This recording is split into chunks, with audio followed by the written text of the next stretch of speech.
Bismillahirrahmanirrahim. Welcome back, students. Assalamu alaikum. Today is the 19th lecture. In some previous lectures,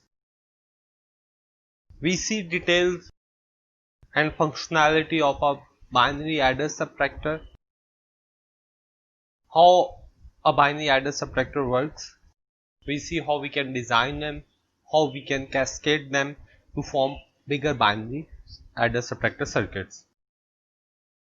After that, we see how a multiplier works in a digital system, how we can design it, how we can combine simple circuits of multiplier to form a bigger circuit of multiplier that can perform multiple digit multiplication. Then we came on the magnitude comparator. In the last lectures, we see what is a magnitude comparator, what it compares, and how we can design 1-bit, 2-bit and 4-bit magnitude comparator, and how they perform in digital systems, and what are the application of these comparators in digital systems. Today we will see another digital logic functional device named as decoders. A decoder has multiple inputs and multiple outputs. The decoder device accepts as an input a multi-bit code and activate one or more of its output to indicate the presence of the multi-code. There are different variations of binary coders. There are different versions of decoder devices. A simple example, a basic decoder, a simple example is an electronic door lock, which unlocks the door when a 4-bit code 1011 is entered. For example, I have designed that door to open at code 1011, and door will be locked when a binary combination of 1011 is entered. And for other 4-bit combination, nothing will be done. The circuit is simple. We can design a circuit using AND NOT gates. We can make it. That circuit will be configured to activate the lock output when the door lock code is applied at the input, and the unlock output is activated when the unlock code is applied at the input. The circuit is a decoder circuit. It detects the code and activates the lock output. Similarly, when you enter 1011 code, it will activate the unlock output. Two different outputs are activated to indicate the presence of two unique 4-bit binary codes. The decoder circuit can be expanded to have more lock and unlock output combinations to lock and unlock different doors in a building. तो आज का जो topic है decoders का, ये एक बहुत important functional device है, डिजिटल लॉजिक फंक्शनल डिवाइस है। डिकोडर की एक ऐसी डिवाइस है जिसके अंदर आप मल्टीपल इनपुट्स और मल्टीपल आउटपुट्स देखते हो। डिकोडर की इनपुट पे आप एक यूनिक मल्टी बिट का कोड एंटर करोगे, बाइनरी कोड एंटर करोगे, और इसकी एक या एक से ज्यादा आउटपुट एक्टिवेट होंगी जो कि शो करेंगी कि ये एक स्पेसिफिक कोड कॉम्बिनेशन एंटर हुआ है, जिसके लिए एक स्पेसिफिक आउटपुट एक्टिवेट हुई है। ठीक है, इसके डिफरेंट वेरिएशंस हैं।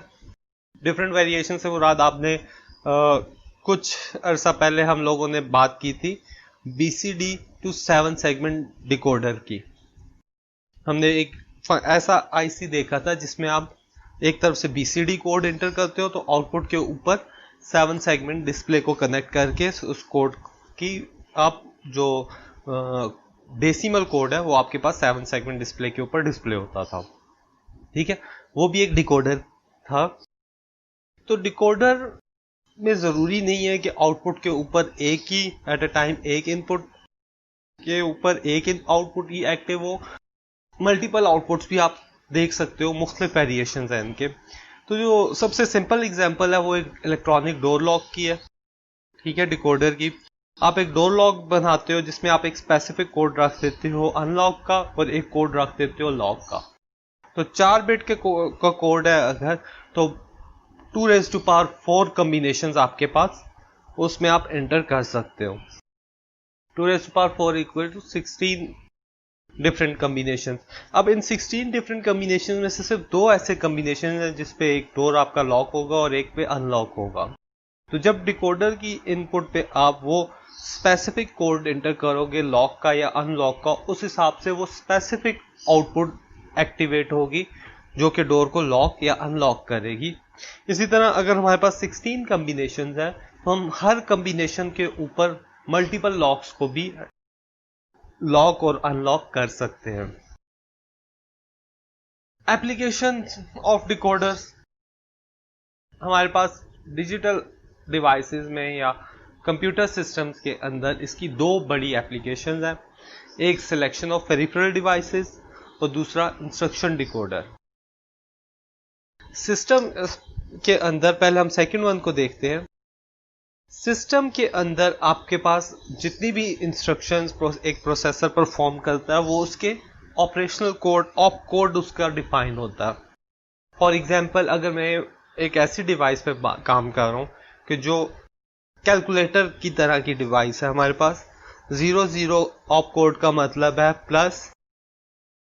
+01 -10 मल्टीप्लाई और 11 डिवाइड। तो अब मेरे पास जो डिकोडर है उसको मैं यहां पे मैंने ए और बी इनपुट दे दिया, ये मेरे पास ए बी इनपुट है, ठीक है। और इसी तरह आउटपुट पे मेरे पास ये 4 आउटपुट्स आ रही हैं, प्लस माइनस मल्टीप्लाई और डिवाइड की, ठीक है। जब इस ए बी पे 00 में इंटर करूंगा तो मेरे पास ये प्लस वाला लाइन एक्टिव होगी, ये लाइन जा रही होगी किसी एडर के एनेबल पे, ठीक है। किसी एडर को ये एनेबल इस एडर को ये एनेबल करेगी और एडिशन परफॉर्म होगा। इसी तरह जब हम 01 एंटर करेंगे तो माइनस, बाकी ये जीरोस हो जाएंगे, सिर्फ माइनस वाली लाइन एक्टिव होगी। तो ये सिस्टम को ये इंडिकेट कर रही होगी कि आप सब्ट्रैक्शन परफॉर्म करो। जब 10 किया तो मल्टीप्लिकेशन के लिए लाइन एक्टिव होगी और 11 किया तो आपके पास डिवीजन के लिए लाइन एक्टिव होगी। तो इस तरह हम डिफरेंट ऑपरेशनल कोड्स को इन डिकोडर्स की मदद से डिकोड करते हैं।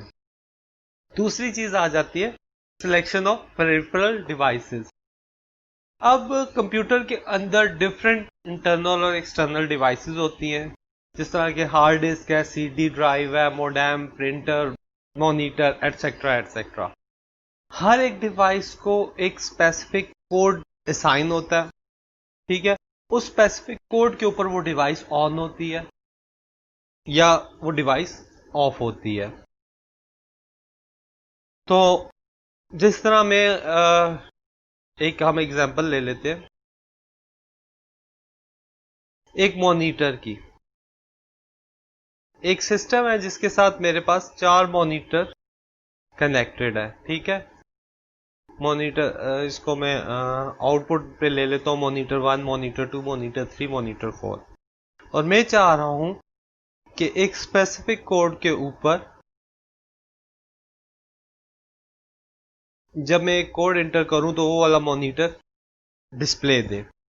तो उसके आगे मैं एक डिकोडर लगा दूंगा और ये जो आउटपुट है इसकी, ये उसके एनेबल सर्किट से कनेक्ट कर दूंगा कि जब मैं 00 एंटर करूं तो मेरे पास मॉनिटर 1 पे डिस्प्ले आएगा, जब मैं 01 एंटर करूंगा तो मॉनिटर 2 पे डिस्प्ले आएगा, मॉनिटर 1, 3 और 4 ऑफ हो जाएंगे। इसी तरह जब मैं 10 कर रहा हूं तो 3 ऑन होगा और 11 कर रहा हूं तो 4 ऑन होगा। अगर मॉनिटर के अलावा ये मेरे पास सीडी ड्राइव है, ये मेरे पास हार्ड डिस्क है, ये मेरे पास प्रिंटर है और ये मेरे पास एज्यूम करें कि ये मेरे पास आ जाएगी। कोई चौथी पेरिफेरल डिवाइस देख लें, साउंड कार्ड देख लें, जो भी साउंड है, स्पीकर, चले स्पीकर रख लेते हैं, ठीक है। तो जब एक डिफरेंट कोड आएगा, हर एक डिवाइस को एक डिफरेंट कोड असाइन है, वो उस कोड पे ऊपर डिकोडर उसके एनेबल कर देगा और वो डिवाइस आपके पास सिलेक्शन में आ जाएगी। जो सबसे simplest and most commonly used decoders are the binary decoders, ठीक है। Discrete quantities of information are represented in digital system by these binary codes. A binary code of n bit is capable of representing up to 2 power n, ये 2 power n है, ठीक है, ये मैंने correct कर दिया।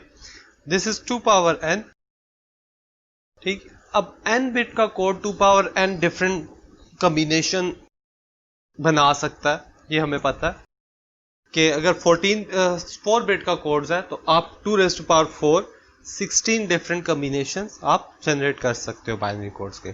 A decoder is a combinational circuit that converts that binary information from n input lines to a maximum of 2n unique output lines। तो decoder हमारे पास एक ऐसी डिवाइस है जिसकी इनपुट पे ये n इनपुट लाइंस होंगी और आउटपुट आपके पास 2 power n लाइंस होंगी।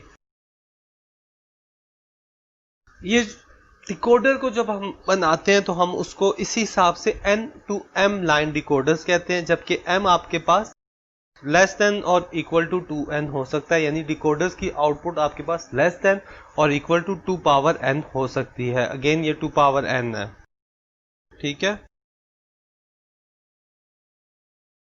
Their purpose is to generate the 2 power n or fewer min terms of n input variables। अगर आपके पास इनपुट 3 है तो आपको पता है कि आपके पास 8 मिन टर्म्स जनरेट होती हैं। इन मिन टर्म्स के ऊपर हम आते हैं, जब हम ट्रुथ टेबल पे आएंगे तो हम बात करेंगे। अच्छा, each combination of input will result a unique output. अगर हर डिफरेंट कॉम्बिनेशन के लिए एक यूनिक आउटपुट आपके पास एक्टिवेट होती है, ठीक है। The name decoder is also used in conjunction with other code converters such as BCD to 7 segment decoders। Decoder का नाम जो है वो जरूरी नहीं है सिर्फ बाइनरी डिकोडर्स के लिए बात हो, आपके पास BCD to 7 segment डिकोडर्स हैं, मुख्तलिफ डिकोडर्स और भी हैं, मगर ये कि input each unique input combination के लिए यूनिक आउटपुट जनरेट होती है। डिकोडर का ये बेसिक प्रिंसिपल है। ये मेरे पास एक 2 to 4 डिकोडर आप देख रहे हैं, उसका ट्रुथ टेबल आ रहा है। आपके पास इनपुट 2 है, आउटपुट आपके पास 4 है। 2 raised to power 2 is equal to 4, तो 4 आउटपुट्स फॉर 2 इनपुट्स। अब I1 इनपुट 1 इनपुट 0 0 0 0 1 1 0 1 1, हमारे पास ये 4 डिफरेंट कॉम्बिनेशंस हैं और हर डिफरेंट कॉम्बिनेशन के ऊपर एक आउटपुट एक्टिवेट हो रही है, ठीक है। ऐसे सर्किट को हम लोग 2 to 4 बाइनरी डिकोडर कहेंगे कि 2 इनपुट्स हैं, 4 आउटपुट्स हैं और हर डिफरेंट कॉम्बिनेशन के लिए आपके पास एक स्पेसिफिक आउटपुट जनरेट हो रही है। जैसे 0 0 पे आउटपुट 1 है, 0 1 पे आउटपुट 2 3 और ये 4 आ रही है। अगर मैं इसकी इक्वेशंस बनाऊं तो मेरे पास आउटपुट 1 आ जाएगी, I0 इनपुट 0 और इनपुट 1 का बार। इसी तरह आउटपुट 1 आ रही है I1 bar into I0, output 2 आ रही है I1 इंटू I0 बार और आउटपुट 3 आ रही है I1 into I0, input 1 into input 0, ठीक है। तो ये मैंने उन्हीं इक्वेशंस की आगे इंप्लीमेंटेशन देख ली है, ठीक है। आउटपुट 1 तब एक्टिवेट होगी जब यहां पे मेरे पास I1 और I0 0 0 होंगे, मींस ये आउटपुट 0 कह देते हैं I1 का बार इंटू इनपुट नॉट का बार।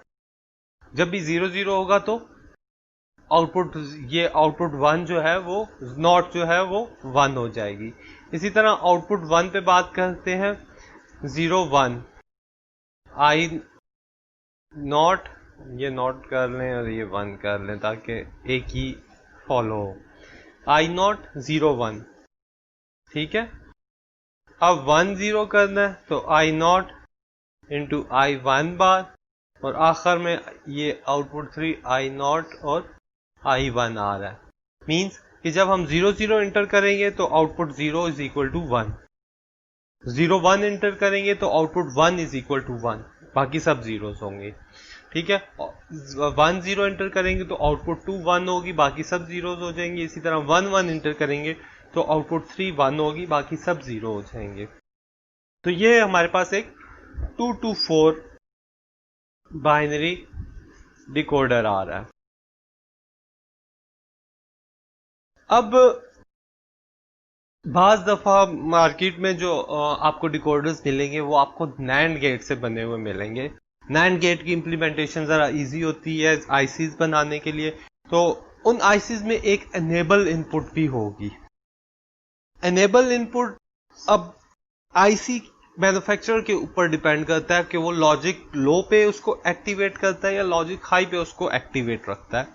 जैसे इस केस में जो आपके पास नजर आ रहा है, ट्रुथ टेबल नजर आ रहा है, वो लॉजिक लो पे काम कर रहा है, ठीक है। लॉजिक लो का मतलब ये है कि जब 0 0 होगी तो आउटपुट 0 0 है, बाकी सारी आउटपुट 1 है। मींस कि जब आउटपुट 0 होगी तो एक स्पेसिफिक फंक्शन परफॉर्म होगा, ठीक है। जिसको आप कह दो कि मैं इसका आगे आउटपुट के आगे इन्वर्टर लगा लेता हूं। जो मेरे पास आईसीज है जो लॉजिक लो लॉजिक पे एक्टिवेट होती है, वो जब उसके आप एनेबल पे 1 दोगे तो वो एक्टिव नहीं होगी, जब तक आप 0 नहीं दोगे वो तब तक एनेबल नहीं होगी, ठीक है। अब इसकी इनपुट्स पे बात करें तो मेरे पास एक ये एनेबल की है जो लॉजिक लो पे चल रही है, ठीक है। इनेबल जब 0 होगा तो आईसी ऑन होगा, ठीक है। इनेबल जब 0 होगा तो आईसी ऑन होगा। ये है लॉजिक लो। तो इस लॉजिक लो का मतलब ये हुआ कि जब आप लॉजिक लो रखोगे यानी 0 वोल्ट्स दोगे तो आपके पास आईसी ऑन होगा, +5 दोगे तो आईसी आपके पास ऑफ होगा। अब देख रहे हैं आप, अगर मेरे पास ये एनेबल बिट 1 है तो ए और बी पे जो मर्जी इनपुट दे दो, कोई फर्क नहीं पड़ता, ये डोंट केयर है, आउटपुट सारी आपके पास हाई ही है, ठीक है। ये Y3 बार है, ठीक है। आप देख रहे हैं Y3 बार अगर 1 है तो Y3 आपके पास 0 है। यही है ना, हम लोग नेगेटिव लॉजिक लो पे चल रहे हैं, तो Y3 बार 1 है तो Y3 आपके पास 0 होगा। इसी तरह Y0 आपके पास 1 है तो Y0 बार 1 है तो Y0 आपके पास 0 होगा, ठीक है। जैसे ही मैंने इस एनेबल को 0 किया तो मेरे पास आईसी ऑन हो गया। अब जब आईसी ऑन हुआ है तो 0 0 कॉम्बिनेशन के ऊपर मेरे पास Y0 0 है, बाकी सारी आउटपुट्स 1 है, ठीक है। इसी तरह इनेबल बिट अब 0 ही रह रही है, आईसी एनेबल हुआ है। 0 1 के ऊपर Y1 0 है, बाकी सारे 1s हैं। 1 0 के ऊपर Y2 0 है, बाकी सारे 1 है। और 1 1 के ऊपर Y3 0 है, बाकी सारे 1 है। और ये कॉम्प्लीमेंटेड फॉर्म में है, ठीक है। कॉम्प्लीमेंटेड फॉर्म का ये कि अगर ये Y3 बार 0 है तो Y3 1 है, ठीक है। Y2 0 है, Y1 भी 0 है और Y0 भी आपके पास 0 है, ठीक है। ये कॉम्प्लीमेंटेड है। अगर मैं इसके कॉम्प्लीमेंट को हटाऊंगा तो मुझे फिर इसको इन्वर्टर से गुजारूंगा तो मेरे पास ये बार का बार कैंसिल होके मेरे पास दोबारा ये फॉर्म्स आएंगी। तो इन इक्वेशन से अगर मैं सर्किट बनाऊं तो मेरे पास कुछ ये बन रहा है, ठीक है। मैंने इनेबल लगा दिया, इनेबल के आगे इन्वर्टर लगा दिया, ठीक है। इनेबल की सारी एंड गेट्स पे दे दी है। अब एंड गेट का हमें पता है कि अगर यहाँ पे कोई भी ए है और यहाँ पे 1 है तो आपके पास ये ए ही आएगा। हमने पढ़ा था प्रॉपर्टीज में A.1 इज इक्वल टू ए, ये हमने लॉजिक गेट्स की प्रॉपर्टीज में पढ़ा था। ठीक है। और ये NAND गेट लगा हुआ है तो आपके पास यहाँ पे कॉम्प्लीमेंटेड फॉर्म में मिलेगी। तो जब एनेबल आपके पास 1 होगा तो आपके पास ये फंक्शन परफॉर्म होगा, वरना नहीं होगा। तो जब यहाँ पे मैं 1 इंटर कर रहा हूँ तो इन्वर्टर की वजह से यहाँ पे मेरे पास 0 मिल रहा है। 0 की वजह से ये एंड गेट सारे आउटपुट पे आपको 0 0 0 ही देंगे, क्योंकि 0 ended with any number, any input combination आपको 0 ही देगा। इसी तरह जब मैंने एनेबल को 0 किया है तो इन्वर्टर की वजह से यहाँ पे 1 आ जाएगा और सारे आउटपुट्स के ऊपर उनकी स्पेसिफिक आउटपुट आ रही होगी। ठीक है, ये इन्वर्टेड है तो मेरे पास यहाँ पे A और B आ रहा होगा, क्योंकि अगर आप यहां से देखें तो ये A बार है, ये B बार है। ठीक है, नैंड गेट्स की इंप्लीमेंटेशन है तो यहाँ पे हमने इन्वर्टर लगा दिए। अब यहाँ पे मेरे पास ये A बार आ रहा है, ठीक है, और यहाँ पे ये मेरे पास B बार आ रहा है। A डॉट B, और ये तो 1 है ना, ये तो A डॉट B आएगा। A dot B bar whole bar is equal to AB।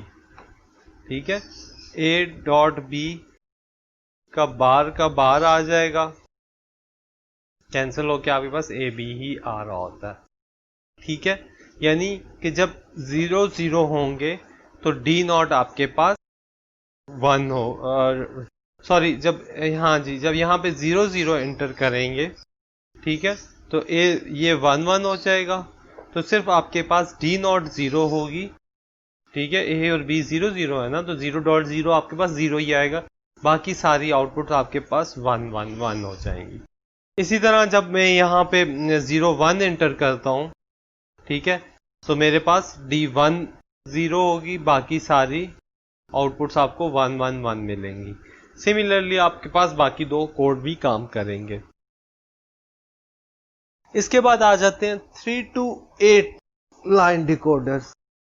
3 to 8 line decoders में आपके पास 8 आउटपुट्स होती हैं। ठीक है, हर आउटपुट एक स्पेसिफिक बिन टर्म को रिप्रेजेंट कर रही होती है और 3 इनपुट वैल्यूज होती हैं। इस डिकोडर की जो प्रैक्टिकली एप्लीकेशन है वो बाइनरी टू ऑक्टल कन्वर्जन है। बाइनरी टू ऑक्टल कन्वर्जन में डिकोडर यूज होता है। ठीक है, इनपुट के ऊपर आप 3 बिट का बाइनरी नंबर एंटर करते हो और आउटपुट के हिसाब से आउटपुट के ऊपर एक स्पेसिफिक लाइन एक्टिवेट होगी। ये मेरे पास एक 3 to 8 लाइन डिकोडर का ट्रुथ टेबल है। यहाँ पे आप देख रहे हैं हमारे पास 8 डिफरेंट कॉम्बिनेशंस हैं। 0 0 के ऊपर D नॉट है, 0 1 के ऊपर 0 0 1 के ऊपर आपके पास D1 है, D2 D3 बाकी सारे जीरोस हैं, सिर्फ एक आउटपुट आपके पास एक्टिवेट हो रही है। ठीक है, एक स्पेसिफिक मिन टर्म आपके पास एक्टिव हो रही है। जिस तरह D नॉट आपके पास X बार Y बार Z बार है, D1 आपके पास X बार Y बार Z है। हर एक आउटपुट एक स्पेसिफिक मिन टर्म के ऊपर एक्टिवेट हो रही है। ठीक है, ये 3 to 8 लाइन डिकोडर की मेरे पास लॉजिक डायग्राम है। इसकी इम्प्लीमेंटेशन है कि आप देख रहे हैं कि हम इसको कैसे इम्प्लीमेंट कर सकते हैं। X बार Y बार Z बार, X बार Y बार Z, X बार Y Z बार, तो ये नॉट गेट्स के साथ आ रहे हैं। इसी तरह इसमें एनेबल की भी आप एनेबल की आउटपुट भी हम रख सकते हैं, लॉजिक 0 पे या लॉजिक लो पे या हाई पे। अगर हम इन्वर्टर लगाएंगे तो वो लॉजिक लो पे होगा।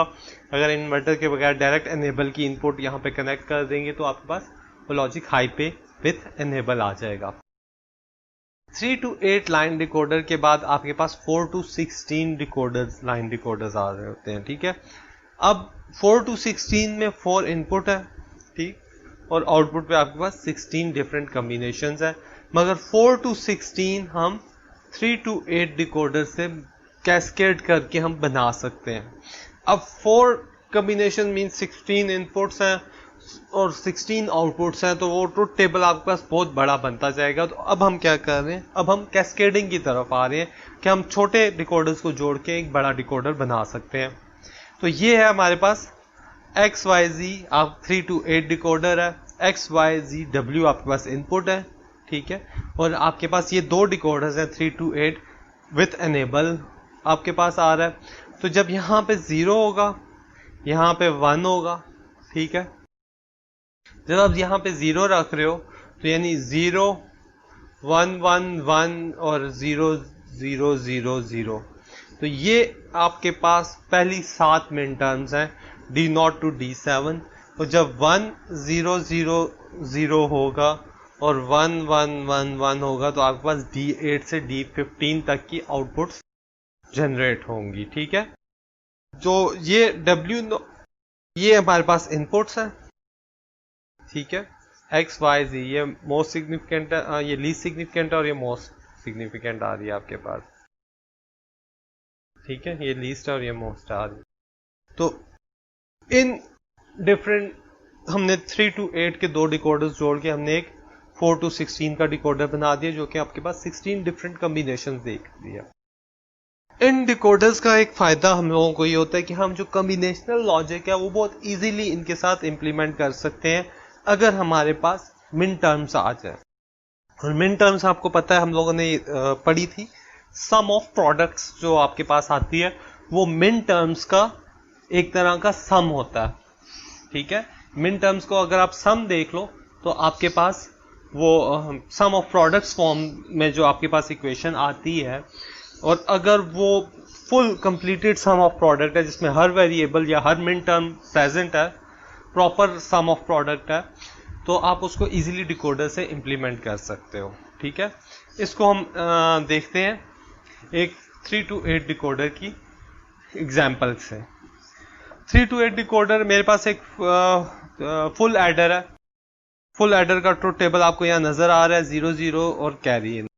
0 0 और कैरी इन फुल एडर में 3 इनपुट्स होती हैं, इनपुट ए, इनपुट बी और कैरी इन।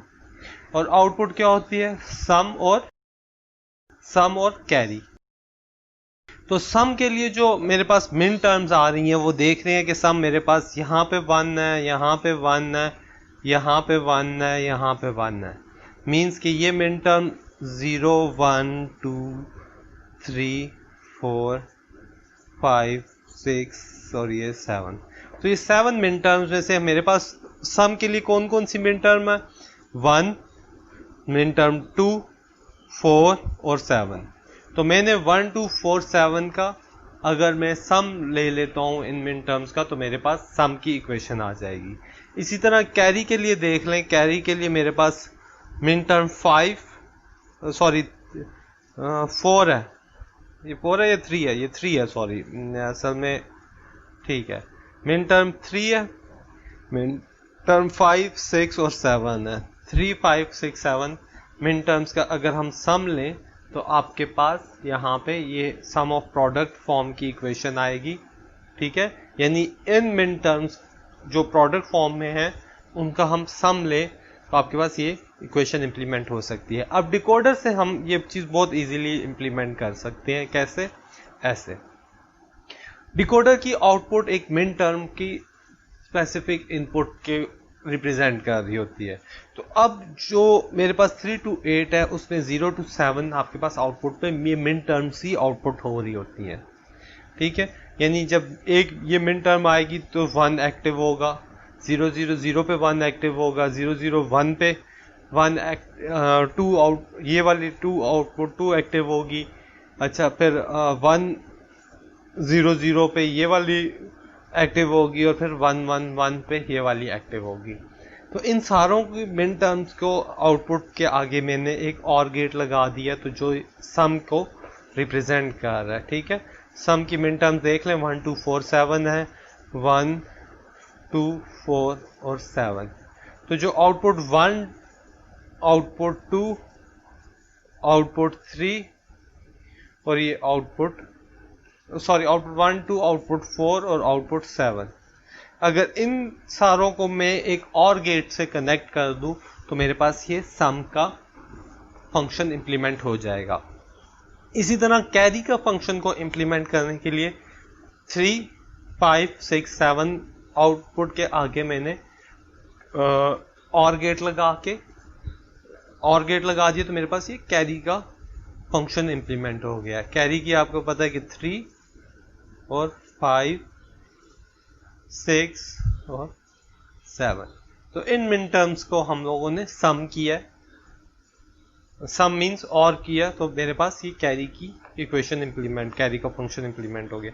तो इस तरह अगर आपके पास मिन टर्म्स हैं तो हम मुख्तलिफ कम्बिनेशनल लॉजिक को एक डिकोडर से इंप्लीमेंट कर सकते हैं। ठीक है, अब इसमें एक और चीज आ रही है, अगर हमारे पास मिन टर्म्स बहुत ज्यादा है, ठीक है, यानी सम ऑफ प्रोडक्ट्स बहुत ज्यादा है, तो हम क्या कर सकते हैं, हम मिन टर्म्स जो एफ फंक्शन है उसको हम एफ बार से इंप्लीमेंट कर सकते हैं। अब इसका रूल ये है कि अगर आपके पास मिन टर्म्स हाफ आउटपुट से ज्यादा हो, ठीक है, मींस कि अगर आपके पास 3 to 8 डिकोडर है और आपके पास 7 मिन टर्म्स आ रही हैं, तो 7 मिन टर्म्स आपके पास एक फंक्शन के अंदर आ रही हैं, ठीक है, तो 7 मिन टर्म्स को और करने से बेहतर है कि हम जो बाकी 2 मिन टर्म्स हैं उनको हम नॉर गेट से गुजार लें। ठीक है, तो यहां पे मेरे पास एफ बार इंप्लीमेंट हो जाएगा,